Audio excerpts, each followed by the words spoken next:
আজলান র্যাবের সদর দপ্তরে একটা গুরুত্বপূর্ণ কাজে গিয়েছে। বাড়ির সবাইকে বলে গেল, তিথিকে কিছু বলেনি। গেল প্রায় 15 দিন পার হয়ে গেল, বাড়ি আসার নাম নেই। তিথি তার কাজ বাজ নিয়ে অত মাথা ঘামায় না। শুনেছি সে একটা ট্রেনিংয়ে গিয়েছে। ট্রেনিং শব্দটা শুনলেই তিথি বড় খুশি হয়। এতে করে আজলান শেখ বাড়িতে থাকে না, তাই সে মুক্ত বিহঙ্গের মতো উঠতে পারে। বিয়ের পর তার এক মামাতো ভাই বলেছে, তোর বর ক্রসফায়ারে মানুষ মারে। তা শুনে তিথি অবাক হয়নি।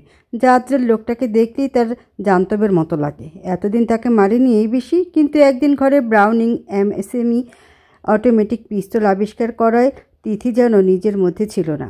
কি ভয়ানক জিনিসপত্র ঘরে রাখে লোকটা! আজলান দেখা মাত্রই কেড়ে নিয়েছিল। তিথি আর একটা শব্দও করেনি। তাকে চুপসে যেতে দেখে আজলান কোনা দৃষ্টিতে তাকিয়েছিল। এটা খায় না, মাথায় দেয়। এই প্রশ্ন কেন জিজ্ঞেস করেনি সেটাই আজলানকে ভাবাচ্ছিল তখন। তিথির মাতৃত্বকালীন সময় 6 মাস। পেট সামান্য উঁচু হয়েছে। এখন হাঁটতে চলতে একটু অসুবিধা হয়, তবুও সে হাঁটে। ক্ষেত্র বিশেষে দৌড়ায়ও। আম্বিয়া বেগমের যত্ন আত্মীর এখন একটু বেড়েছে। আতিফা বাচ্চা কাচ্চা নিয়ে শ্বশুরবাড়ি চলে গিয়েছে। আয়েজার বিবাহের প্রস্তাব আসছে কয়েকদিন পর পর। বাচ্চাটা পৃথিবীতে আসার অপেক্ষায় আছে সবাই, তাই আর কোনো দিকে মনোযোগ দিচ্ছে না। আজলান ট্রেনিংয়ে গিয়েছে শুনে হঠাৎ করে একদিন মফিজুর রহমান নিজে এসে হাজির হলেন শেখ বাড়িতে। তিথি তো মহা খুশি। ফাটা কেষ্টকে না থাকলে একের পর খুশিতে মেতে থাকে সে। মেয়েকে দেখে মফিজুর রহমান আবেগে হয়ে বললেন, তিথির স্বাস্থ্য বেড়েছে আগের চাইতে। গায়ের রংটা খুলে গিয়েছে, হাত পা হৃষ্টপুষ্ট হয়েছে। মা একটা ভাব চলে এসেছে তার মধ্যে। পরনে ছাইরঙ্গা মেক্সিটাকে তাকে কি সুন্দর মানিয়েছে। মেয়েটা যত্নে আছে দেখে ওনার মন জুড়িয়ে গেল। মেয়ে শ্বশুরবাড়ির মানুষ একটু ঠাটবাট বজায় রেখে চলেন, এটা তিনি জানেন। যেহেতু মেয়েকে বড় ঘরে বিয়ে দিয়েছেন, সেহেতু আসার সময় একটু সংকোচে ভোগেন। জামাইটা ঘাটতারা গাদ্দার বলে ওনার দুঃখ হয়, নইলে মেয়েটা ঠিক জায়গায় গিয়ে পড়েছে। কিছুদিন আগে সংসারটা একেবারে ভেঙে যাচ্ছিল। মেয়েটাকে পাঠিয়ে দিয়েছিল শাশুড়ি। ফোনে বলল আদব কায়দা শিখিয়ে তারপর বিয়ে দিতে পারেননি মেয়েকে। মফিজুর রহমান বড় দুশ্চিন্তা পড়ে গিয়েছিলেন তখন। বাচ্চা আসার খবর শুনে তাও একটু দমেছে সবাই। মেয়েটাকে ফিরিয়ে নিয়ে গেছে। কিন্তু তার 3 মাসের মধ্যে মেয়ে নিজেই কেঁদে কেটে চলে এলো। জানালো তার বর তাকে ঘাড় ধাক্কা দিয়ে বাড়ি থেকে বের করে দিয়েছে। কারণ জানতে চাইলো। বলল, বাবা, আমি শুধু বলেছি আমার কলেজের একটা বান্ধবী খুঁতখুঁতে, ভীষণ পরিষ্কার, নাক সিটকানো টাইপ, ডেপুটি অফিসারের সাথে একদম মিল আছে। ওর গায়ের রঙও একেবারে লাল টকটকে, আমার মতো কালোনি নয়। থুতনি নিচে একটা তিল আছে, গালে 2 বড় বড় টোল পড়ে, একেবারে নায়িকাদের মতো দেখতে। মানে তোমার জামাইয়ের মনের মতো মেয়ে যাকে বলে। বললাম আমাকে ছেড়ে টেরে দিলে সমস্যা নেই, আমি কিছু বলবো না। কিন্তু বিয়ে শাদী করলে বলো, ওই মেয়ের সাথে তোমার একেবারে সব কিছুতে মিলে যাবে। ওর সাথে তোমার হাত করিয়ে দেব। ওর দাঁতগুলো একেবারে সাদা ঝকঝকে, ব্রাশ না করলেও চলবে। চুলে শ্যাম্পু না দিলেও খুশবু থাকে। কাপড় চোপড়ে ধুলো ময়লা লাগতে দেয় না। যে রঙের কাপড় পরে সেই রঙেই তাকে মানায়। তোমার মতো সেকেন্ডে সেকেন্ডে হাত ধয়। আরও কিছু কথা বলেছি যেগুলো তোমাকে বলতে পারছি না। আরে কথাটা বলে শেষ করে উঠতে পারিনি, আমাকে ধাক্কা দিয়ে বের করে দিল একেবারে বাড়ি থেকে। ভাবো একবার ভুল কি বলেছি আমি? এমন লোকের সাথে কি সংসার করা যায়? ঠাট্টা মস্করা না বুঝলে সেই সব নিরামিষ মানুষের সাথে ঘর সংসার করা যায়? তুমি বলো আমার দোষ কোথায়? মফিজ সাহেব রেগে মেগে বললেন, গোলামের পুত এক বাড়ি গাড়ি জুড়াইছে, শুধু সেসবের কারেন্ট দেখায়। ওর কারেন্টের খেতাপুরি।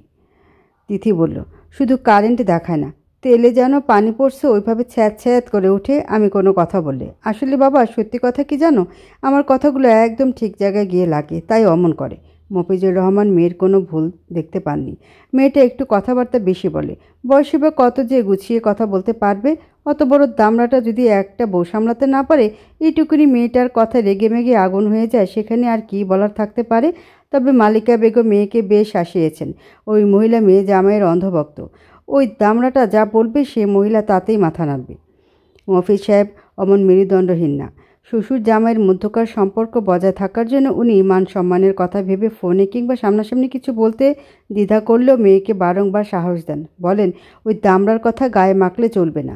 ওই গোলামের পুতের গায়ের চামড়া মোটা, ঘাড়ের রক তারা, তাই এমন করে। সেই সব কথা কাটাকাটি দুশ্চিন্তা তো গেল, ডিভোর্সের কথা পর্যন্ত উঠে এলো, বাচ্চার অ্যাবর্শনের কথা পর্যন্ত উঠল। আবার কি মনে করে দামড়াটা হঠাৎ সেদিন বাড়ি বয়ে এসে মেয়েটাকে টেনে হিস্ট্রি নিয়ে গেল, তার কারণটা আজও জানতে পারলেন না মফিজ সাহেব। অবশ্য তারপর আর কোনো বিচার দেয়নি মেয়ে। বাচ্চার কথা ভেবে হয়তো দামড়াটা সহ্যে গেছে, কিন্তু ও তো শোধরালো কই? মেয়েটার উপর অত্যাচার আর অপমান করা কমিয়েছে, কিন্তু দামড়াটার ঘাড়তারামি কমেনি। এই তো ট্রেনিংয়ে যাওয়ার কয়েকদিন আগে বাজারে হঠাৎ দেখা হলো শ্বশুর জামাইয়ের। মুখে মাস্ক পরেছিল, তবুও মফিজ সাহেব তাকে চিনে ফেলল। এগিয়ে গিয়ে কথা বলতেই তাকে বলল, ওদিকে পচা মাছ বিক্রি করে। ওদিকে কি করছিলেন? দেখি কি কিনেছেন। মফিজ সাহেব থলে খুলে দেখালো। তিনি লইটা মাছ কিনেছেন 2 কেজি। একটু নরম হয়েছে, কিন্তু খাওয়া যাবে। ওনার অল্প রোজগারের টাকা সংসারটা চলে, সেখানে বড় বড় রুই কাতলা খাওয়ার সামর্থ্য নেই। সেই জন্য মেয়েটাকেও এই অবস্থায় নায়রও আনতে পারছে না, ভালো মন্দ খাওয়াতে পারবেন না বলে। লজ্জার শরম পাশে রেখে মাছগুলো দেখিয়ে ফোকলা হেসে বললেন, তোমার শাশুড়ি বড় পছন্দ করে লইটা মাছ। আজলান জিজ্ঞেস করলো, এগুলো মনে হয় ফ্রেশ লইটাগুলো না? দেখি দেখি পলিথিনটা খুলুন। মফিজ সাহেব পলিথিন খুলতেই আজলান বলল, ফ্রেশ লইটটা চেনার উপায় হচ্ছে এরা লাল রঙের হবে। যেগুলোতে অলরেডি পচন ধরেছে সেগুলো ধূসর রঙের হয়ে যাবে, গন্ধও ব্যাপক। মাছের গা নরম হয়ে আসবে। আপনার চশমার পাওয়ার কমেছে নাকি নাসারন্ধ্রে কোনো সমস্যা? মফিজুর রহমান চুপ করে রইলেন। দামনাটা ভরা বাজারের মধ্যে ইজ্জত সম্মান রাখবে কি না কে জানে। মাছগুলো নিয়ে মাছওয়ালাকে ফেরত দিয়ে বলল, এসব মাছ পচে গেছে। বয়স্ক মানুষ পেয়েছিস বলে ধরিয়ে দিয়েছিস নাকি? মাছওয়ালা বলল, সবাই কিনতেছে বদ্দা, আপনি কিনলে কিনেন, না কিনলে অন্য মাছ কিনেন। হাটের দিনে ঝামেলা করিয়েন না। আজলান বলল, ফরমালিন দেওয়ার পরও টাইম ওভার হওয়ায় সেগুলোতে পচন ধরেছে, তারপরে সেগুলো বেচছিস, আবার গলা পাকাচ্ছিস। মাছ বিক্রেতা বলল, জোর করে তো বেচতেছি না। আজলান বলল, সস্তায় তো বেচছিস না। ওই দোকানে যত দিয়ে বেচছে তুইও সেম দামে বেচছিস, তাহলে তফাৎ রইল কোথায়? দোকানদার অন্য ক্রেতার সাথে কথা বলায় ব্যস্ত হয়ে পড়ল, তাকে সম্পূর্ণভাবে এড়িয়ে গেল। আজলান মাছগুলো ঢেলে দিয়ে বলল, ভালো থেকে মাছ দে, নয়তো টাকা ফেরত দে। মাছ বিক্রেতা এবার রেগে গিয়ে বলল, ওই মিয়া, অনেকক্ষণ ধরে সহ্য করতেছি, আপনি পাইছেনটা কি? কম টাকার মাছ কিনে আবার বাহাদুরি, সমস্যা কি? হ্যাঁ?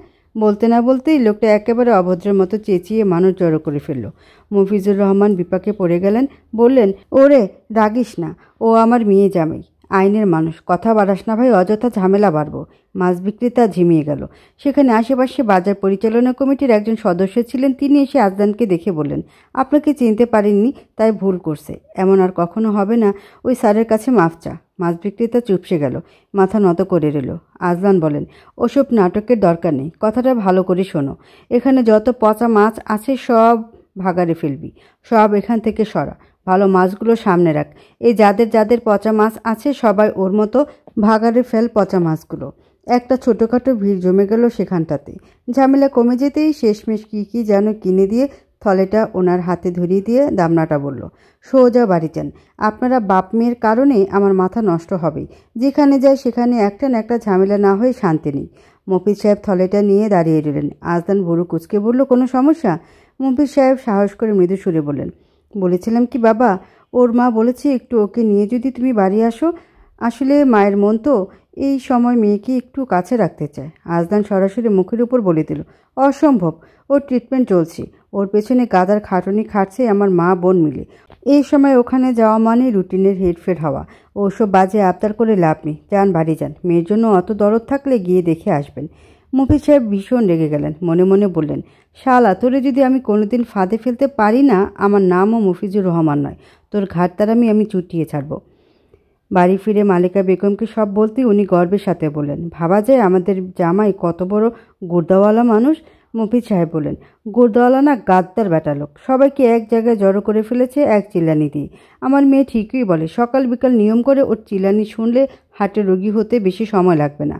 মালিকা বেগম থলে থেকে বড় একটা কাতলা মাছ, তাজা লইট্টা মাছের পলিথিন, সাথে টমেটো, কাঁচামরিচ আর শাকসবজি বের করতে করতে বললেন, যাই বলো, আমার জামাই কিন্তু লক্ষ্মীটি। আজ বাজার থলেটা ভরে গেল তার ভাগ্যে। বাবাকে পেয়ে তিথি যেমন খুশি হলো তেমন রাগ দেখালো। কেন এতদিন একবারও তাকে আসেনি দেখতে? মাকে কেন আনেনি?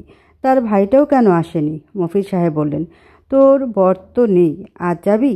কয়েকদিন থেকে চলে আসবি আর কি। তোর শাশুড়িকে আমি বুঝিয়ে বলি। তিথি খুশি হয়ে গেল, বলল, আমার শ্বশুর আব্বাকে বললে হয়ে যাবে, কিন্তু ওই লোক না শুনে মতো। শুনলে দেখবি উড়ে উড়ে চলে এসেছে আমাকে জব্দ করতে। মফিজ সাহেব অনেক অনুরোধের পর আম্বিয়া বেগম রাজি হলেন। আফতাব শেখও অনুমতি দিল। আয়জা বলল, ভাইয়ার সাথে বাবা কথা বলবে, তুমি চিন্তা করো না ভাবি, কিন্তু সাবধানে থেকো। হ্যাঁ, নইলে আমাদেরও রক্ষে থাকবে না। তিথি মনে মনে বলল, আমি একবার শুধু বাড়িতে যাই, তারপর নিজে ফোন করে জানিয়ে দেব ফাটা কেষ্টকে, চিল্লাক সেখানে বসে।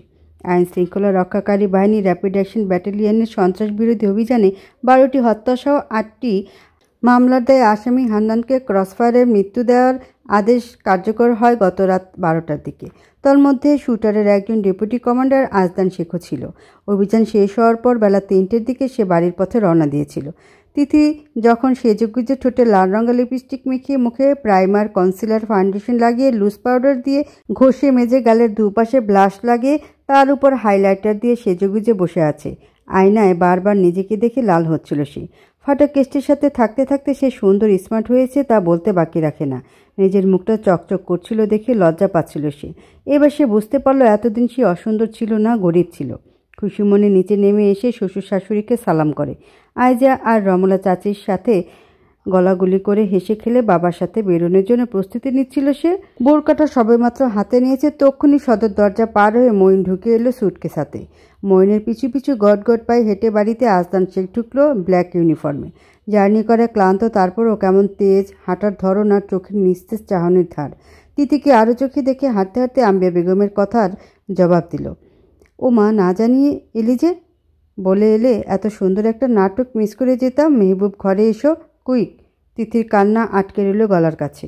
আয়েজা ঠান্ডা শরবত নিয়ে ঘরে এসে দেখলো আজদান কোচির উপর শুয়ে আছে। আয়েজা ডেকে বলল, ভাইয়া শরবত এনেছি, টেবিলে রেখে দে। আয়েজা মাথা নেড়ে গ্লাসটা বেডসাইড টেবিলে রেখে বেরোনোর সময় শুনতে পেল, মেহবুবকে ডেকে দে। ওর বাবা কখন এসেছে? এই তো 3টের দিকে। বল আমি ডাকছি। আচ্ছা। আয়েজা বেরিয়ে গেল। তিথি ঘন ঘন চোখ মুছছিল। মফিজ সাহেবের পাশে বসে আফতাব সাহেব বললেন, আমি তো বলছি তোমাকে যেতে, তুমি কাঁদছো কেন? তিথি চুপ করে রইল। সে এখন বাবার সাথে চলে যেতেই পারে, কিন্তু তারপর কি ঝামেলা হবে তা বলার বাইরে। অসুস্থ শরীরে এত ঝক্কি ঝামেলা তার ভালো লাগে না। আয়েজা এসে বলল, ভাইয়া তোমাকে ডাকছে ভাবি। আম্বিয়া বেগম বললেন, ভাইজান ওর মারি নিয়ে আসেন কাল, কিছুদিন এখানে থাকবে। আপনার জানা কথা, ও নিয়মটিও মেনে চলতে পছন্দ করে, তাই এখন ওরে কোথাও যেতে দিবে না। আপনি কাল ওর মা আর ভাইরে নিয়ে আসেন। মফিজ সাহেব মেয়ের মাথায় হাত বুলিয়ে দিয়ে বললেন, আচ্ছা কাঁদিস না, আমি তোর মারে নিয়ে আসবো। তিথি বলল, সত্যি? মিছা কথা বলবা না আপা? মফিজ সাহেব হেসে ফেলে বলল, তোর আব্বা মিছা কথা বলে না। তিথি বলল, আচ্ছা। আয়জা টিস্যু দাও। আয়জা দৌড়ে তার ঘরে গিয়ে টিস্যু বক্স নিয়ে এলো। তিথি সেখান থেকে টিস্যু নিয়ে ঠোঁট দুটো মুছতে মুছতে ঘরে গেল। আজদানকে উদাম গায়ে কোচে শুয়ে চোখ বুজে থাকতে দেখে বিড়বিড়িয়ে বলল, আসা মাত্রই কাপড় চোপড় খুলে ফেলেছি, বেশরম লোক। ওরকম গায়ে দেখলে তিথির তাকে লুচ্চা লুচ্চা লাগে। তিথি ঠোঁট মুছতে মুছতে নাক টানলো। আজলান চোখ মেলে তাকে দেখল। খানিকক্ষণ চুপচাপ চেয়ে রইল। তারপর উঠে তোয়ালে আর ট্রাউজার নিয়ে ওয়াশরুমে যাওয়ার পথে তিথিকে ফিরে দেখল। লিপস্টিক ঠোঁটের আশেপাশে ছড়িয়ে অবস্থা নাজেহাল। সে ভুরু কুচকে চাইতে তিথি বলল, ওটা দামি লিপস্টিক, তাই সহজে যাচ্ছে না। আজলান দেখল তার নাক আর থুতনির নিচে ঘাম জমেছে। গালের দুপাশে জুড়িগুলো চকমক করছে। গালের পাশে আঙ্গুল চেপে তা দেখিয়ে বলল, মুখে এসব কী দিয়েছ? মেকআপ করেছি। বাপের বাড়িতে সেজেগুজে না গেলে শ্বশুরবাড়ি আর জামাইয়ের বদনাম হয়। আচ্ছা, তারপর? তিথি বলল, তাই সেজেছি। সবাই আমাকে বলছিল সুন্দর লাগছে। গুড, এবার ধুয়ে ফেলো and of course double cleaning. Quick, আমি গোসল নেব। তিথি মুখ ভালো করে ধুয়ে বের হলো। আজদান তোয়ালে বাড়িয়ে দিয়ে বলল, মুখ মুছে ওই শরবতের গ্লাসটা নিয়ে এসো। তিথি মুখটা মুছে তারপর গ্লাসটা নিয়ে এসে তার দিকে বাড়িয়ে দিল। আজদান বলল, তুমি অর্ধেক খাও। তিথি খুশি মনে খেয়ে নিল। অর্ধেক খাওয়া শেষ করে বাকিটা আজদানের দিকে বাড়িয়ে দিতে আজদান বলল, আরও খাও। তিথি খানিকটা রেগে বাকিগুলো খেয়ে নিল। শেষটুকু আজদানের দিকে বাড়িয়ে দিতে আজদান বলল, পুরোটা শেষ করো। তিথির বুক ভার হয়ে এলো। সে ভেবেছিল ফাটাকেষ্ট তার চুমুক দেওয়া গ্লাসে মুখ বসিয়ে বাকি শরবতটুকু খাবে। এত রাগ লাগলো তার, শরীরে জোর পাচ্ছে না, নইলে কী করতো সে নিজেই জানে না। আজদান ওয়াশরুমে চলে গেল। গেল আর আসার নামগন্ধ নেই। তিথি বুঝে পায় না গায়ে সাবান কয়বার মাখিয়ে কয়বার ধয়। এতক্ষণ লাগে বেটা মানুষের গোসল করতে। গোসল শেষে বের হতেই আজদানকে অনেক প্রাণবন্ত দেখালো। চুলগুলো কপালে এলোমেলো হয়ে পড়ে আছে। উদাম গায়ে খুশবু বেরোচ্ছে। পরনে শুধু সাদা ট্রাউজার। বিছানায় বসে সুটকেসটা টেনে কাপড় চোপড় জিনিসপত্র বের করতে করতে তিথিকে ডাকলো, মেহবুব। তিথি শব্দ করলো, তোমার বাবাকে রাতে খেয়ে যেতে বলো। তিথি বলল, আচ্ছা বলে খুশি মনে বেরিয়ে গেল। বলে এসে বিছানায় উঠে আজদানের পাশে বসে বলল, তুমি এতদিন কোথায় ছিলে গো? তোমাকে অনেক মিস করেছে বাড়ির সবাই। শুনে খুশি হয়ে গেলাম। কারা কারা মিস করেছে? সবাই, বাবা, মা, আয়জা, সামি, রাবিরা, আতিফা, আপা, সবাই সবাই। আর? তিথি বলল, কিন্তু তালাপোকা নেংটি ইঁদুরগুলো ভীষণ খুশি হয়েছে, বেশ আনন্দের সাথে ছোটাছুটি করেছে কয়দিন। আচ্ছা, আর কেউ মিস করেনি? করেছে। কে? রমলা চাচি। বলল, আরে বাবুটার কথা মনে পড়তেছে বউ। বাড়ি থাকলে কত মেজাজ দেখায়, এখন দেখো বাড়িটা একদম শান্ত হয়ে পড়ে আছে। ইন্টারেস্টিং। আর কেউ? তিথি বিছানার উপর 2 হাঁটুতে ভর করে তার পিঠের সাথে লেগে কপালের সামনের চুলগুলো সরিয়ে দিতে দিতে বলল, আম্মাও মিস করেছে। ফোন করলে জিজ্ঞেস করে জামাই কখন আসবে। আজলান বলল, আর কেউ? তিথি বলল, ড্রেসিং টেবিলের আয়নাটা মিস করেছি। বাহ। তারপর? আমার পাশের বালিশটা আর চাদরটা। আর কেউ? তিথি ভেবে ভেবে বলল, ও হ্যাঁ, তোমার বাবু তোমাকে মিস করেছে। তোমাকে মিস করলে তখন এমন জোরে লাথি মারে, ওরে বাবারে কি আর বলবো, আমি তো সেই রাতে কাঁদতে কাঁদতে ঘুমিয়েছি। সিরিয়াসলি? আর কেউ মিস করেনি? তিথি বলল, তুষারও মিস করেছি। 2 দিন আগে ফোন দিয়ে তোমার কথা জিজ্ঞেস করলো। দুলাভাই কোথায় গেছে, কখন আসবে সে কথা জিজ্ঞেস করেছে। আজলান জোরে জোরে শব্দ করে সুটকেসটা বন্ধ করলো। পায়ে ঠেলে পাশে রেখে তিথির দিকে ফিরে তাকিয়ে বলল, এটা ধুতে হবে। কি যেন বলছিলে না? তিথি তাকে জড়িয়ে ধরে বলল, কিছু না, তোমাকে সবাই মিস করেছে ওটা বলেছি। আজলান বলল, আর কেউ মিস করেনি? তিথি বলল, সবাই মিস করেছে, আর কেউ বাকি নেই। আজলান তার হাত সরিয়ে আচমকা চেঁচিয়ে উঠল, ছাড়ো। তিথি এমন ভয় পেয়ে গেল, তাকে ছেড়ে দূরে সটকে পড়ে গোলগাল চোখে চেয়ে রইল। বুকটা দরফরিয়ে উঠেছে, শরীর কাঁপুনি দিয়েছে। হাঁপাতে গিয়ে কষ্ট লাগায় কেঁদে উঠল সে। আজলান তার দিকে ঝুঁকে পড়ে বলল, তুমিও ওই নেংটি ইঁদুরগুলোর মতো বেশ খুশি ছিলে। তিথি বাম হাতের চোখ মুছে নিয়ে পিছিয়ে গিয়ে বলল, না না, আমিও মিস করেছি। তোমার কথা মনে করে ব্রাশ করেছি, শ্যাম্পু করেছি, ভেজা টয়লেটটা বিছানা থেকে সরিয়ে রেখেছি, ব্যায়াম করেছি, গোপাল ভাঁড় দেখতে গিয়ে টিভি বন্ধ করে দিয়েছি, টাইমে টাইমে গ্যাস্ট্রিকের ওষুধ খেয়েছি, বেশি বেশি পানি খেয়েছি। আজলান বলল, তারপর? তিথির পিছু টলতে গিয়ে আজলানের গলা জড়িয়ে ধরে ফেলল। বলল, তুমি এসে গালাগালি করবে তাই সবসময় তোমার কথা ভেবে কাজ করেছি। আজলান বলল, আমি গালাগালি করি? না। কি করি? সাবধান করো, নিয়ম মেনে চলতে বলো। গুড। আমার কথা মনে করে সব নিয়ম মেনেছ, কিন্তু সেজেগুজে বাপের বাড়ি যাওয়ার সময় আমার কথা মনে ছিল না? তিথি দুপাশে মাথা নেড়ে বলল, বিশ্বাস করো, ওখানে গিয়ে তোমাকে আবার মনে করতাম। আজলানের চোখ মুখ কঠিন হয়ে আসতেই তিথি দুঃখের সাথে বলল, আমার ব্যথা লাগছে। ওরে বাপরে। আজলান বলল, কোথায়? তিথি পেটের দিকে আঙ্গুল তাক করে বলল, এখানে। কাল এদিকে বেশি লাথি দিয়েছে ও, মনে হচ্ছিল হাডুডু খেলছে, তাই আমি ঠিক করেছি ওর নাম দেব ডোডো। আজলান বলল, একেবারে বাজে নাম, ওর নাম ধাম সব আমি দেব, তুমি দূরে থাকো। তিথি মুখ গোমরা করে বসে রইল। আজলান একটা বয়াম এনে বাড়িয়ে দিল তার দিকে, বলল, বেশি খাবে না, পরিমিত খাবে। তিথি খপ করে বয়ামটা কেড়ে নিল, দেখলো বড় আচারের বয়াম, চোখ বড় বড় করে চাইল। আজলান বলল, বাবা, খুশি দেখি ধরে না। তিথি খুশি হয়ে তাকে ঝাপটে জড়িয়ে ধরল। দুজনকে অনেকক্ষণ ধরে চুমু খেলো। তিথি বয়ামের ঢাকনা খোলার চেষ্টা করলো, খুলতে না পেরে আজলান নেতকে দিল। আজলান বয়ামের ঢাকনা খুলে দিতেই তিথি হেসে উঠে বলল, কি সুগন্ধি গো, খুব মজা হবে নিশ্চয়ই। আজলান বলল, আরও একটা আছে, ওটা আয়জাকে দিয়ে দেবে। তিথি মাথা নেড়ে একটা আচার তুলে মুখে পড়ার আগেই আজলানের দিকে বাড়িয়ে দিতে আজলান মুখ ফিরিয়ে নিল। তিথি সেটা খেয়ে নিল। খেতে খেতে বলল, কি মজা। আজলান ভ্রু কুচকে বলল, কোনটা? তিথি বলল, আচার। আজলান তাকে কোলে তুলে নিল তখনই। আচারের বয়ামটা শক্ত করে ধরে রেখে তিথি চেঁচিয়ে উঠল, না না, তোমার আদর বেশি মজা। এবার নামাও প্লিজ, ফেলে দিলে তোমার ডোডো ব্যথা পাবে। আজলান ধমকে বলল, শাট আপ। তারপর ওজন মাপার মেশিনে দাঁড় করিয়ে দিল তিথিকে। তিথি আচার খেতে খেতে বলল, ওহ, এই ব্যাপার। মফিজ সাহেব চলে যেতে চেয়েছিলেন, কিন্তু আজলান না যেতে বলায় আর কিছু বলে ওঠার সাহস করেনি। ওই ব্যাটার হালচাল বুঝে ওঠা দুষ্কর, আবার কখন কি বলতে কি বলে বসে। রমলা চাচির সাথে হাতে হাত মিলিয়ে আয়জা রান্নাবান্না করছে, আগে করতো না, ভাবে অসুস্থ থাকায় এখন তাকে কাজকর্ম করতে হয়। তিথি এসে আচারের বয়াম দিয়ে বলল, এটা তোমার ভাইয়া এনেছে, নাও, পরিমিত খাবে, বেশি খাবে না। আয়জা খুশি হলো, বলল, তুমি খাচ্ছ নাকি? সুগন্ধিটা দারুণ। তিথি গালের ভেতর বড়ই বিচি কটর মটর করতে করতে বলল, হ্যাঁ, আমার জামাই আনছে, আমি খাবো না তো কে খাবে? বলেই আম্বিয়া বেগমের দিকে আরও চোখে তাকালেন। রমনা চাচি হাসলো। তিথি তাকে আচার দিল একটা ছোট বয়ামে করে, বলল, তোমার মেয়েকে দিও, বেশি দেনি, ওষুধ বেশি খাওয়া ভালো না, পরিমিত খেতে হয়, বুঝলে? রমনা চাচি বলল, তোমার জন্য আনছে, তুমি খাও, সবারই দেওয়ার কি দরকার? কি যে বলো না, না নাও, লজ্জা পেও না, সবাইকে তো দিচ্ছি না, শুধু তোমাকে দিচ্ছি আমার ভাগ থেকে, শ্বশুর আব্বাকেও দেবো যদি খেতে চায় তবে। আয়জা হাসতে লাগলো।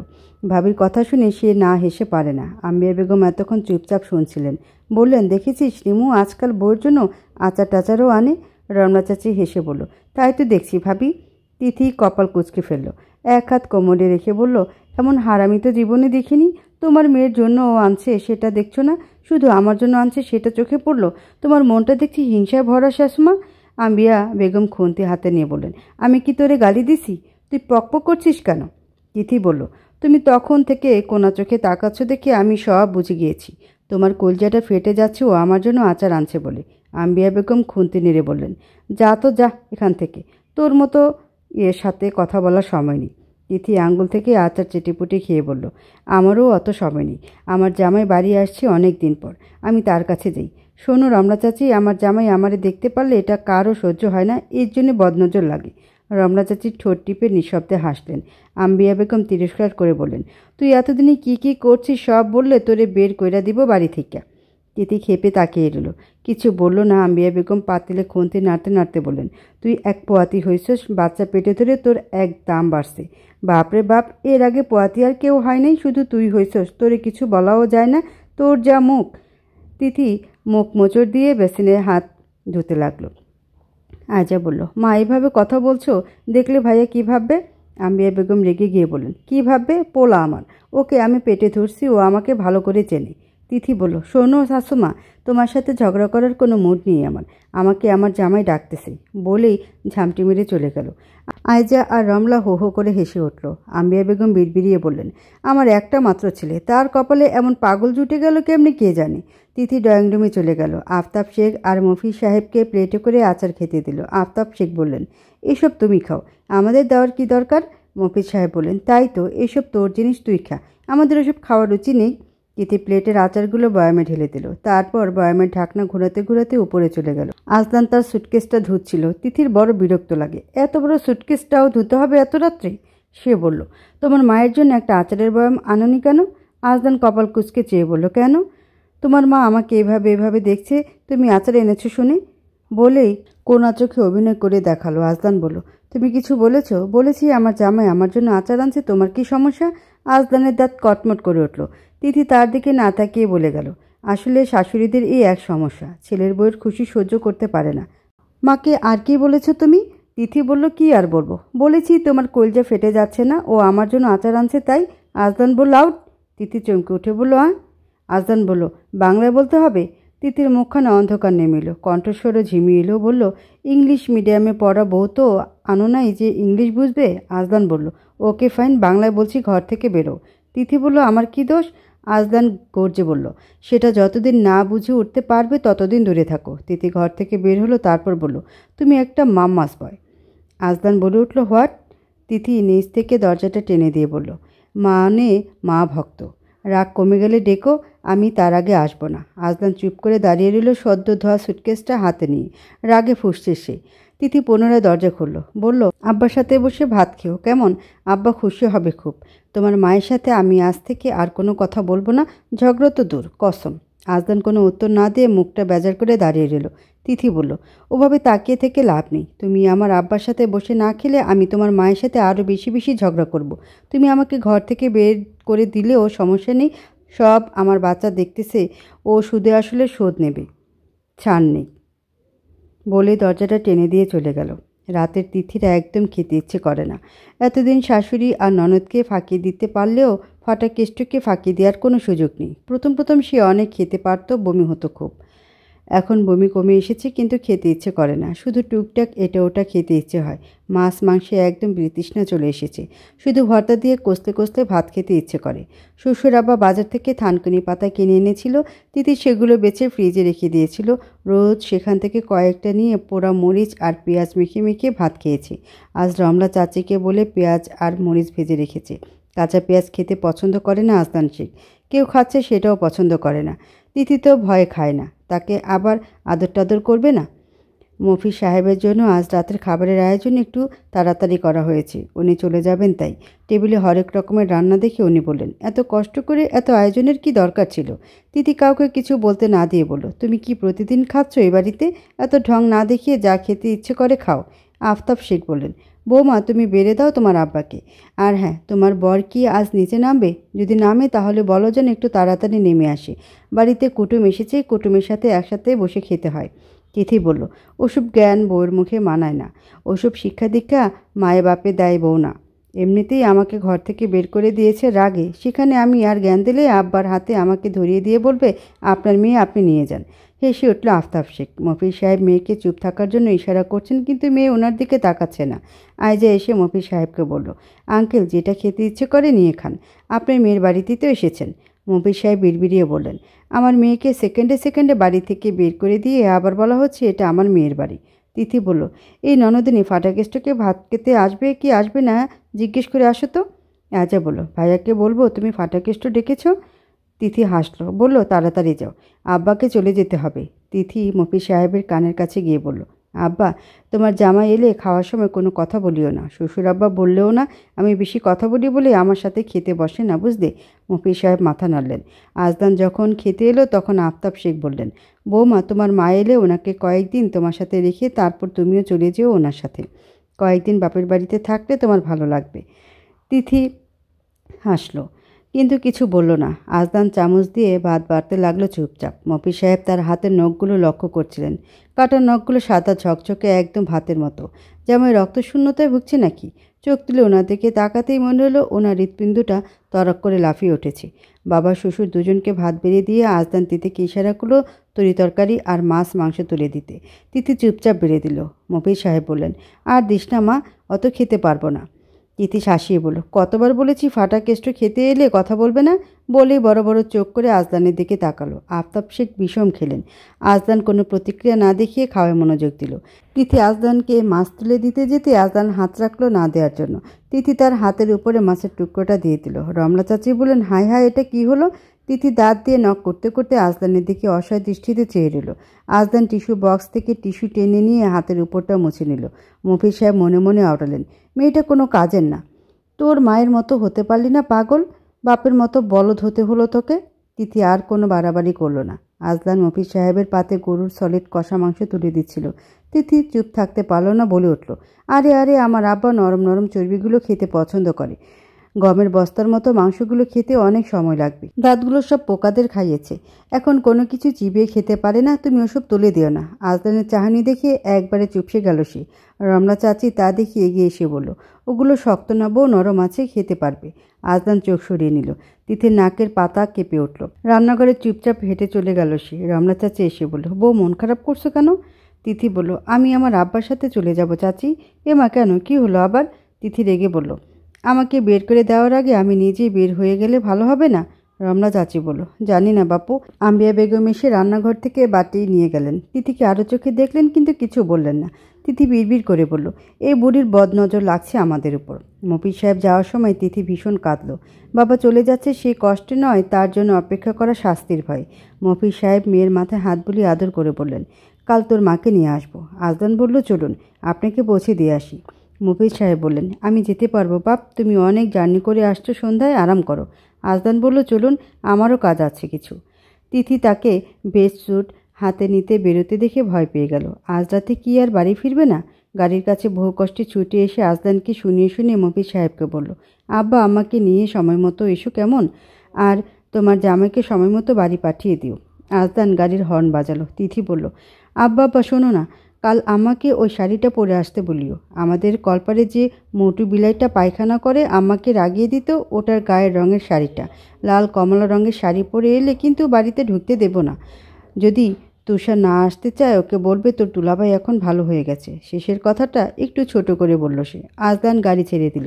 তিথি বলল, সবখানে ভিলেনগিরি দেখাবে শালা মদন। আজদান বাড়ি ফিরে দেখলো তিথি ঝাল ঝাল শুটকি ভর্তা দিয়ে ভাত মেখে তৃপ্তির সাথে খাচ্ছে। নাক মুখ ঘেমে উঠেছে ঝালে।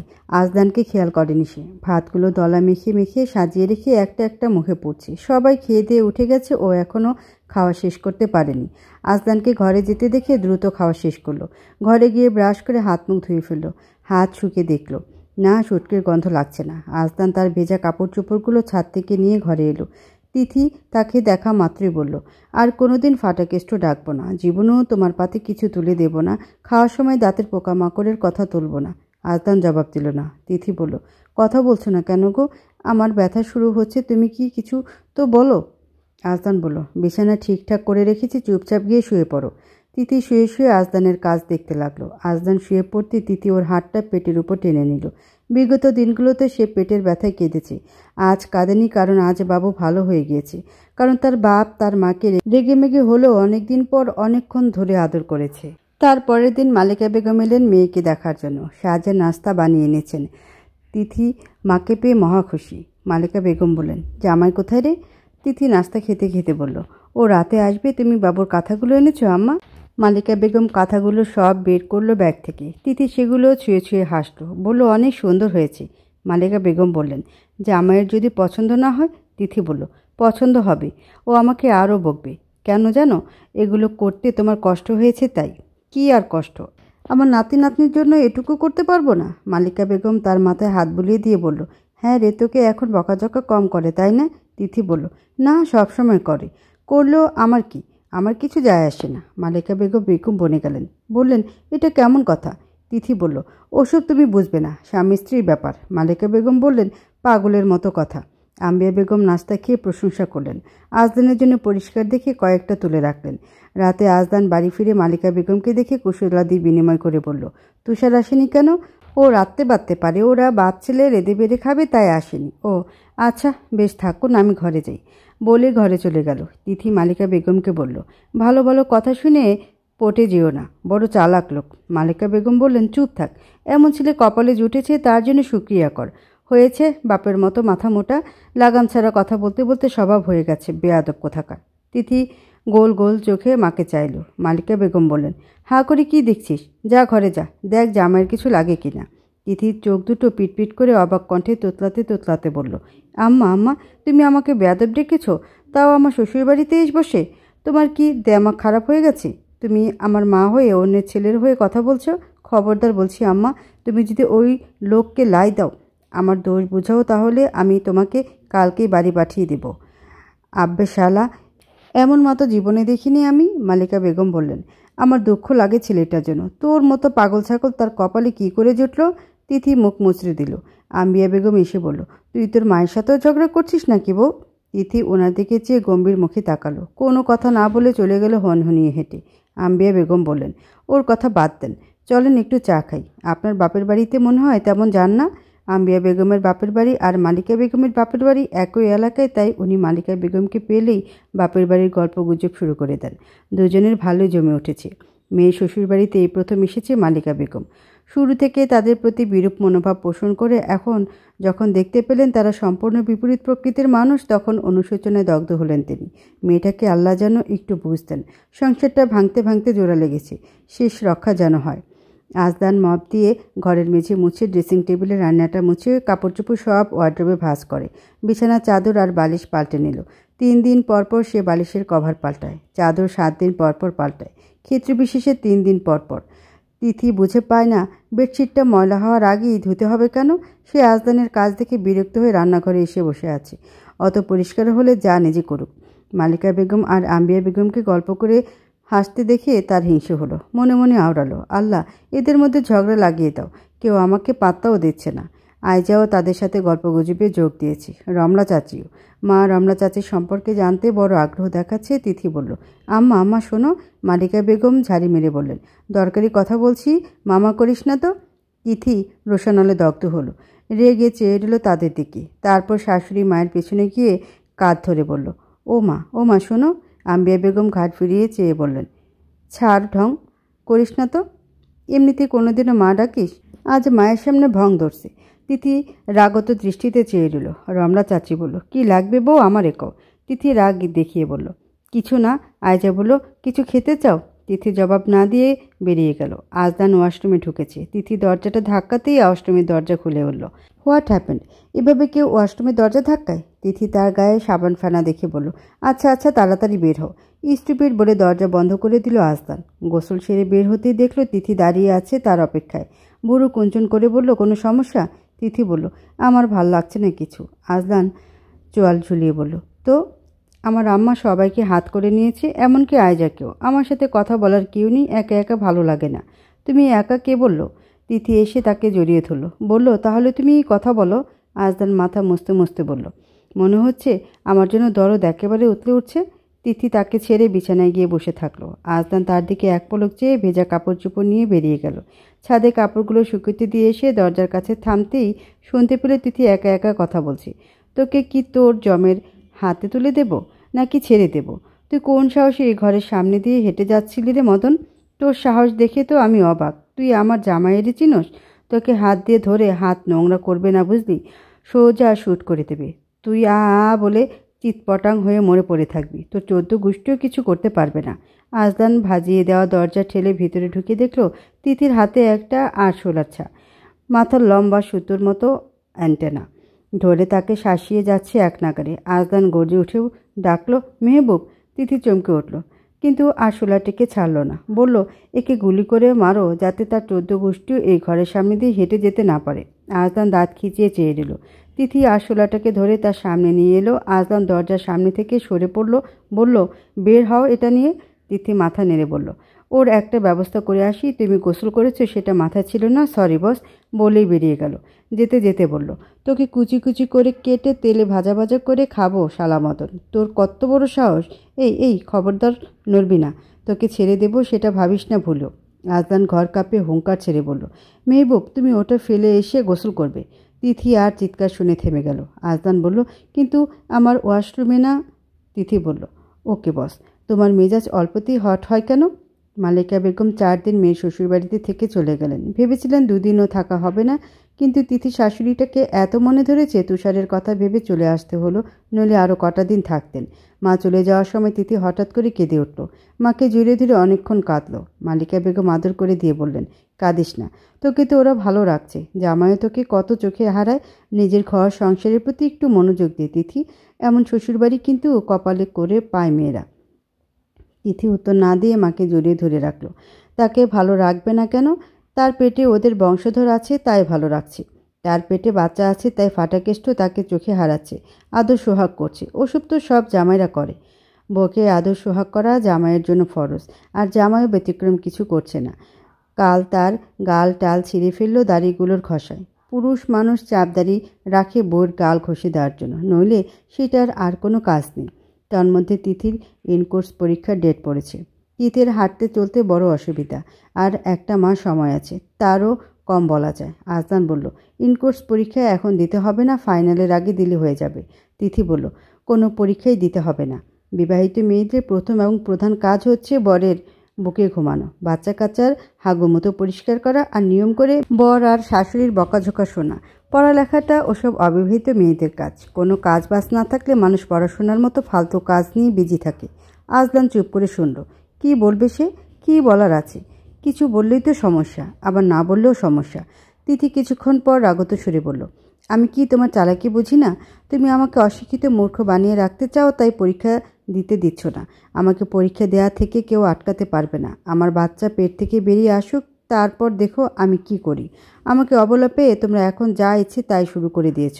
আজদান তার ঠোঁটের উপর আঙ্গুল চেপে ধরে বলল, চুপ চুপ, রেডি হয়ে নাও, চেক আপ করাতে যাব, এটাই শেষ। তিথি চুপচাপ রেডি হয়ে নিল। চেক আপ করাতে গিয়ে তাসলিমা খাতুনের সাথে দেখা হয়ে গেল। উনি তিথিকে একা একা লাউঞ্চে বসে থাকতে দেখে বললেন, আরে তিথি, কী অবস্থা, কেমন আছো তুমি? তিথি বলল, ভালো, আপনি কেমন আছেন? খুব ভালো, তোমাকে দেখি আরও ভালো লাগছে। চেক আপ করাতে এসেছো বুঝি? জি। তাসলিমা খাতুন একটু জিরিয়ে জিজ্ঞাসা করলেন, তোমার বরের সাথে সম্পর্ক এখন কেমন? আগের মতো। আগের মতো মানে? তোমাকে এখনও দুধ ছাই করে? হ্যাঁ। তাসলিমা খাতুন হতাশ হয়ে বলল, তোমাকে দেখে মনে হচ্ছে তুমি খুব যত্নে আছো। আমি কত খুশি হলাম তোমাকে দেখে। তিথি বলল, আমার বাচ্চা শেখ বংশের বাচ্চা, তাই ওর যত্ন তো সবাই করবেই। তাসলিমা খাতুন বললেন, তা ঠিক। তোমার বর তোমাকে একটুও ভালোবাসে না? না না, ওসব ভালোবাসা টালোবাসা নেই। ভালোবাসলে তাকে মুক্ত পাখির মতো উড়তে দিতে হয়। আমার বর আমাকে পারে না সারাদিন ঘরের মধ্যে বন্দি করে রাখতে। মন চাইলে কিছু খেতেও পারি না, কত অজুহাত দেখাবে। একটু ঘুমাতে যেতে চাইলে বলবে এই সময় কোথাও বেরোনো নিষেধ। এখনও ঘর থেকে বের করে দেয়? হ্যাঁ, আগে ঘাড় ধাক্কা দিয়ে বের করে দিত, এখন আলতো হাতে ধরে বের করে দেয় যাতে ওর বাচ্চা ব্যথা না পায়। কত পোল্টিবাজ দেখুন। তুমি কার সাথে এসেছো? আর কার সাথে? তোমার বরের সাথে? হ্যাঁ, দেখছেন না আমাকে একা রেখে কোথায় চলে গিয়েছে ও। তখন গটগট পায়ে হেঁটে সেখানে আজদা নিল, বলল, মেহবুব চলো। তাসলিমা খাতুন তাকে দেখে হা করে চেয়ে রইলেন। আজদান তাকে দেখে বলল, আপনি কেমন আছেন? তাসলিমা খাতুন বিব্রতকর পরিস্থিতি সামাল দিতে হেসে বললেন, জি ভালো আছি, আপনি কেমন আছেন? আজদান বলল, আমিও ভালো আছি। তাসলিমা খাতুন হেসে বললেন, আপনার বধূর সাথে গল্প করছিলাম, বাচ্চার বাবার অনেক প্রশংসা করছিল। তিথি ভ্রু কুচকে চাইল। আজদান বলল, ও তা জানি। তাসলিমা খাতুন হাসলেন। আজদান তিথিকে হাত ধরে তুলে বলল, আমরা আসি তাহলে, দেরি হয়ে যাচ্ছে। হ্যাঁ যান। তিথি ভালো থেকো, শীঘ্রই সুখবর শুনবো। তিথি যেতে যেতে আজলানকে বলল, আচ্ছা মহিলা মিথ্যে বলল কেন গো? কারণ সবাই তোমার মতো স্টুপিড নয়, সবাই তোমার মতো পোল্ট্রিবাজ নয়, তাই তো? হ্যাঁ হ্যাঁ তাই। ডাক্তার যা যা জিজ্ঞেস করবে তাই তাই বলবে, একবারই কোনো কথা বলবে না। ডাক্তার কি আমার তালতো ভাই যে ইয়ার্কি মারবো? আজলান বিরক্ত হয়ে বলল, এত কথা কেন বলো? ডোডো যদি বোবা হয়? তিথিকে প্রায় 7 দিন আগে ক্লিনিকে ভর্তি করানো হয়েছিল। ডেলিভারির সময় দিয়েছি আরও 7 দিন পর। কিন্তু তিথির ব্যথা অনুভব হওয়ায় ডাক্তার বলেছিল ক্লিনিকে ভর্তি করিয়ে দিতে। ক্লিনিকে নিয়ে যাওয়ার সময় সে হাউমাউ করে কেঁদে আম্বিয়া বেগমকে বলল, ও মা, আমি যদি ওখান থেকে আর না ফিরি তখন কি হবে? আম্বিয়া বেগম রেগে মেগে বললেন, কেমন অলক্ষণে কথা বলছে দেখছিস খোকা? আজলান বলল, ওখানে উন্নত চিকিৎসা দেয়, তুমি যাতে কষ্ট না পাও সেজন্য তোমাকে ভর্তি করানো হচ্ছে। তিথি কাঁদতে লাগলো। রমলা চাচিকে বলল, আমার আচারের বয়মটা বেড সাইড টেবিলে রাখা আছে, আমি ফিরে না এলে তুমি রেখে দিও। আলমিরায় লাল আর হলুদ রঙের যে শাড়িগুলো আছে ওগুলোও তুমি রেখে দিও। রমলা চাচি মাথায় হাত বুলিয়ে দিয়ে বলল, তুমি কোথায় যাইবা? এটা তোমার বাড়ি, তোমাকে ফিরতে হইব তো। তুমি তোমার বাবুরে নিয়ে ফিরবা। তাহলে মিষ্টি কিনে রাখিও। আচ্ছা আচ্ছা রাখবো। স্পঞ্জের মিষ্টি না কিন্তু, কালা জামুনের মিষ্টি। আজলান বলল, ওকে আর কিছু? 2 প্লেট ফুচকা, বেশি বেশি ঝাল আর বেশি বেশি টক দিই। উপরে সিদ্ধ ডিমের লেয়ার থাকবে, আর গরুর মাংস দিয়ে চটপটি। আর কিছু? তিথি গাল মুছে বলল, এগুলো খাওয়ানোর হেডুম নাই, আবার বলে আর কিছু। কতবার খেতে চাইছি, খেতে দাও নেই। আম্বিয়া বেগম বললেন, খাওয়ার পর বুক জ্বলে ছাই হয়ে যাইতেছে বলিস কেন? আজলান কথা কেড়ে নিয়ে বলল, ওকে ওকে ফাইন, তুমি ফিরে এলে সব পাবে। তিথি ব্যথায় কাঁদতে লাগলো। আজলান কোলে তুলে নিয়ে যেতে যেতে বলল, তুমি তোমার কথা রাখলে আমি আমার কথা রাখবো। কাঁদবে না, তোমার ডোডোও কাঁদবে। তিথি বলল, বাপের মতো বজ্জাত হয়েছে, শুধু আমাকে কষ্ট দেয়, সারাক্ষণ লাথি দেয়। আসুক একবার পাই হাতের কাছে, পা দুটো যদি বেঁধে না রাখি। ক্লিনিকে নিয়ে যাওয়ার সময় তিথি আজলানকে শক্ত করে ধরে রাখলো। চেঁচিয়ে কেঁদে কেঁদে বলল, তুমি না গেলে আমি ওখান থেকে পালিয়ে আসবো, ওরা আমার পেট কেটে ফেলবে। আজলান মাথায় হাত বুলিয়ে দিয়ে বলল, আমি আছি। তিথি প্রসব বেদনা আরও গাঢ় হওয়ায় সে চিৎকার দিয়ে কাঁদছিল। তারপরের দিন ফজর নাগাদ তিথি ছেলেবাবু হলো। সি সেকশন করিয়ে নেওয়ার সিদ্ধান্ত পাকাপোক্ত হয়ে গিয়েছিল। আজলান বলেছে সি সেকশন করানোর, মা আর বাচ্চা দুজনেই যাতে সুস্থ থাকে। কিন্তু সি সেকশন করানোর আগে তার নর্মাল ডেলিভারিতে বাচ্চা হয়ে গেছে। হসপিটালের করিডোরে মেতে উঠল সদ্য জন্ম নেওয়া বাচ্চার কান্না। মালিকা বেগম খুশিতে কেঁদে ফেললেন। শাড়ির আঁচলে চোখ মুছে বললেন, আমার পাগলটা মা হয়ে গেছে। ও আল্লাহ, তোমার দরবারে লাখো কোটি শুক্রিয়া। বাচ্চাটা ওদের সংসারে যেন বরকত রহমত নিয়ে আসে। আফতাব শেখ আজান দিলেন নাতিকে কোলে নিয়ে। আম্বিয়া বেগম নাতি পেয়ে খুশিতে আত্মহারা। আজদান এসে দেখল ধবধবে সাদা নরম তোয়ালের মধ্যে সদ্য জন্ম নেওয়া শিশুটি হাত পা নেড়ে চেঁচিয়ে চেঁচিয়ে কেঁদে যাচ্ছে। মাথা ভর্তি চুল, হৃষ্টপুষ্ট সবল দেহ। আফতাব শেখ বললেন, বাচ্চার বাবা এসেছে, তাকে কোলে নিয়ে কলিমা পড়ে শোনাতে বলো। আর বলো বউ তার টাকা বাঁচিয়ে দিয়েছে, সেই টাকায় যেন কালো জামুন আর ফুচকা চটপটি কিনে নিয়ে আসে বউয়ের জন্য। আজলান কিছু বলল না। আম্বিয়া বেগম আজলানের কাছে এসে বলল, নে নে তোর ছেলেকে কোলে নে খোকা। আজলান কোলে নিয়ে আয়জাকে বলল, তোর ভাবিকে দেখেছিস? হ্যাঁ, জ্ঞান ফেরার জন্য একটু সময় নেবে বলল। আজলান ছেলের কানে কলেমা পড়ে শোনালো। আয়জা বলল, আম্মা আম্মা দেখো, চোখ মেলেছে, ভাইয়ের দিকে তাকিয়ে আছে। আম্বিয়া বেগম আজলানকে ফিসফিস করে বলল, মা চতুর ছেলে চতুর হবে না, দেখেছিস তোকে কেমন করে দেখছে? আজলান বাচ্চার দিকে চেয়ে ভুরু নাচিয়ে বলল, শেখ বাড়ির মতো পাগলা গারোতেও জন্মানোর জন্য আপনাকে অভিনন্দন। চেঁচিয়ে চেঁচিয়ে হাত পা নেড়ে কেঁদে উঠল সে। তিথির যখন জ্ঞান ফিরল তখন মা শাশুড়ি সবাই তাকে দেখতে এলো।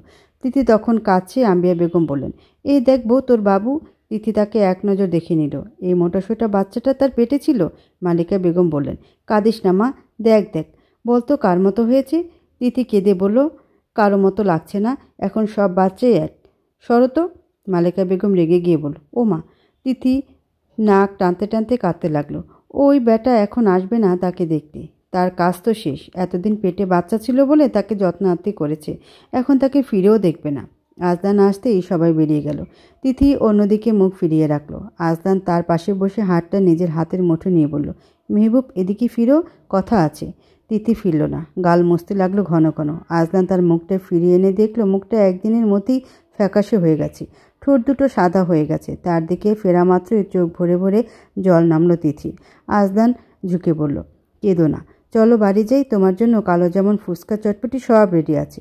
তিথি অন্যদিকে মুখ ঘুরিয়ে কাঁদতে লাগলো জোরে জোরে। আজদান পুনরায় মুখটা তার দিকে ফিরিয়ে চোখের পানি মুছে দিতে দিতে ধমকে বলল, একদম কাঁদবে না। তুমি কেন কাঁদছো আমি জানি, কিন্তু এখন চুমু দেওয়া যাবে না, ফ্রেশ হতে হবে, তারপর ক্লিনিকে 1000টা জার্মস আছে। তিথি আরও জোরে কাঁদতে লাগলো। আজদান পকেট থেকে একটা জিনিস বের করলো, তিথিকে বলল, এটা তোমার জন্য। তিথি এবার নিচ থেকে ফিরে তাকালো, লিপস্টিক দেখে সজল নেত্রী হাসল। আজদান লিপস্টিকের ঢাকনা খুলে তার ঠোঁটে লাগিয়ে দিল। তিথির ঠোঁট দুটো একে অপরে লাগিয়ে পা পা শব্দ করলো। আজদান বলল, খাওয়ার আগে টিস্যু দিয়ে মুছে ফেলবে। নার্স এসে তিথির ঠোঁটে লিপস্টিক দেখে ঠোঁট টিপে হাসলো। তিথি কমলার খোয়া খেতে খেতে তাকে দেখলো আগাগোড়া। যথেষ্ট রূপবতী সে, বয়সও বেশি না। জ্ঞান ফেরার পর থেকে তিথি সন্দিগ্ধ চোখে তাকে দেখে যাচ্ছিল। ফাটা কেস্টের সাথে স্যার স্যার বলে কথা বলে যাচ্ছে তখন থেকে। কথা বলছিস বল, মুখে এত হাসি কেন? তিথি রাগত সুরে তাকে ডেকে বলল, এই মেয়ে, আমার বাচ্চার বাপের সাথে তোমার কি চলে? আজদান চলে আসায় নার্স মেয়েটা কোনো মতে পালিয়ে গেল। আজদান বাচ্চাকে দোল দিতে দিতে তিথিকে বলল, কি বলছিল ওনাকে? তিথি বলল, কিছু না, তুমি কোথাও বেরোনোর সময় হলদে রঙের লুঙ্গি আর লাল রঙের শার্ট পরবে। আজদান বলল, আচ্ছা, লাল রঙের গামছাও গলায় পরবো। তিথি খেতে খেতে মৃদুসুরে বলল, আমার নর্মাল ডেলিভারি হয়েছে না?